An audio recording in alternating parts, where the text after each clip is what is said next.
So yeah, let's talk about holding money from utility companies. Okay, withholding your money from utility companies. Essentially, the utility companies have kind of tricked us. It's not just utility companies; they're in league with the government, blah blah blah.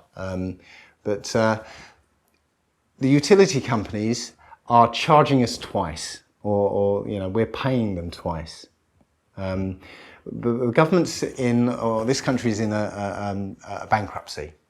Okay, and in a bankruptcy, there's a rule that he who brings the liability must also bring the remedy, which kind of makes sense because if there's no money, you're in a bankruptcy, there's no money, then if you're going to charge somebody something, you've got to give them a way of paying. So, he who brings the liability must also bring the remedy.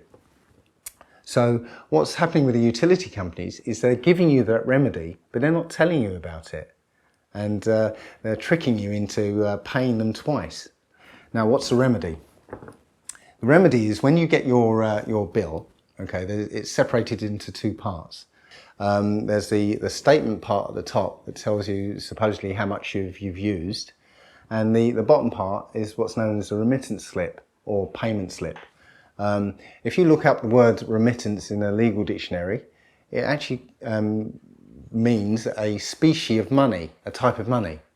But when they send it to you, it's not a valid type of money because it's not filled in. Doesn't have the date, doesn't have the amount in it. It's not signed anywhere. And these rules are set out in the Bill of Exchange Act 1882. So yeah, when they send it to you, it's not valid. So as soon as you fill it in, as soon as you sign it, put the amount in it, and put the date on it, now it becomes a valid species of money. So you can send that back in on its own, and that will be applied to your bill. When you send a check along with it, what they do is they take that and class it as an administration fee. And they keep your money that way. But in actuality, they've cashed both of them, and you're unaware of it. So if everybody found out about this, then nobody paid their bills. Well, essentially, what I advocate is actually still paying your bill. It's just that they're double dipping and they miss out on that sort of double dip.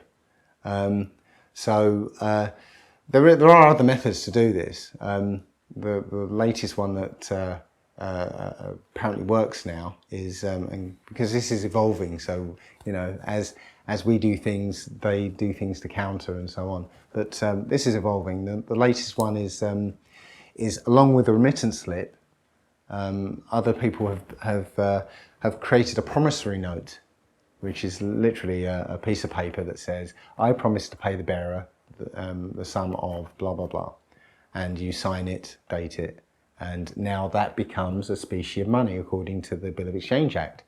In fact, the money in your pocket is a promissory note. Somewhere it says, "I promise to pay the bearer," and there's somebody's signature on it, and it's actually an invalid promissory note because it's not dated. Or actually, that's wrong. That's actually wrong. It's on demand, so it is dated. But there is a reason why it is invalid, and I've forgotten what that reason is. But anyway, when you write out a promissory note, and you write it out for maybe £10 more than the amount is, and that you're just giving them a bit of money for their administration fee, for their processing of monetizing this promissory note. But in effect, now you've given them their double dip, so they're happy now, and that's the very latest thing that people are actually trying, and it seems to be working. Now, is there lots of these? I'd call it getting away with shit. Is there lots of those? Well, it's just slightly off track. it's not actually getting away with stuff. This is the thing you've got to get out of your head, because what's really happening is they're getting away with it. Yeah, no, you're right. Yeah. Yeah, you're just coming back into your power and saying, no, I'm not going to give away my signature anymore. Yeah. This is what you're doing. Your signature is the most powerful thing on this planet. Yeah, your signature is worth an unlimited amount, and this is the thing we don't realise. We have the power. You can go into a bank, okay, and come away with £100,000 as a loan. Yeah, what do they take from you for that £100,000? Your signature. Your signature, just your signature. You see the power of that signature now. Yeah. So with your signature, if you write your promissory note, you've created money, and that money is your promise to pay, your promise to work, use your energy. Yeah. That's all there is. Your unlimited energy, and that is what the money is. And you supply it, not banks. Yeah. So this is why signing that remittance form is powerful, because you've created money now, and they can monetize it as credit for that they can use. I don't know where to go from that. Would they put into the fractional reserve as well? Would they? Or is that And they can fractionally reserve it as well. Fractional reserve has become 10 times more powerful. Exactly. You can see the whole trick now. The whole. When you have that aha moment, it's like staggering. Yeah. Especially because what we were talking about beforehand was, what you understand is that everyone has because you're part of this company, which is the UK, you have millions. Well, no one knows the figure, do they? They're assigned to you, basically, don't they? And this is what you're using to pay your bills. But you don't have it now, because the government is the shareholder. Oh, okay. Yeah? So they administrate that money. You don't have access to it now. Yeah. And what we're trying to do now, we're finding out that we can now administrate this money. But that's a whole other side to this. This is the commercial redemption side, which I've not really got into, and we're not even sure is valid. We think that some people have been able to access that money, and the accepted for value approach seems to work, and that is accessing that money. But I haven't really gone into that. It's cool. It's very cool. Very cool. Brilliant. It is just. It makes you just step back and go, oh yeah. Oh, it's all just. Well, you think about it, they don't teach us at school anything about money. I mean, money's about the most important thing in this society. Why don't they teach us anything about it? They can't, do they? They can't. It's a confidence trick. Yeah. And it's 180 degrees from the way we think of it. We think that money comes from somebody else, but it actually comes from us. When you get a loan, they present you with a loan agreement.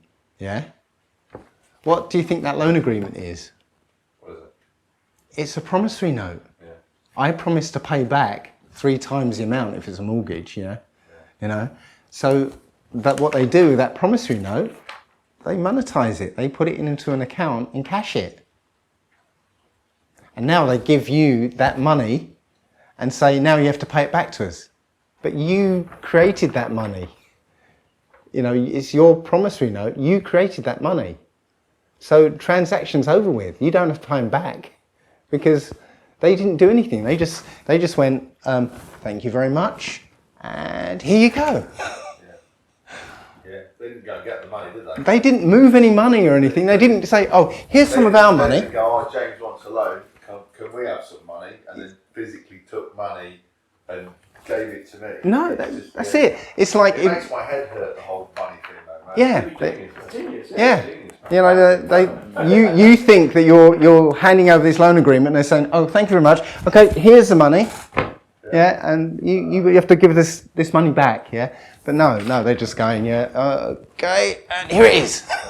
I suppose that's why. Ta-da. Yeah. Fundamentally, It's just numbers, isn't it? that's why fundamentally no one can give you an invoice or a contract because no one wants to It's stand even, back. today it's even more effective because people are moving away from physical money. Yes. So That's now that's why. it's even more effective, man. That's why. So you can't change anything. It's when they get their own way and they put that chip in your arm, yeah, which is what they want to do.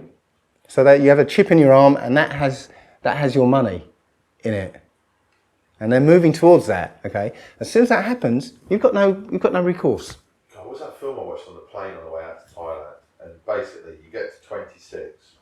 Oh yeah, in time. Yeah. Oh, And that's exactly what it is. That's exactly what it is. It's here now. If you run out of money, what have you got? So we're scrabbling to get money to keep ourselves alive.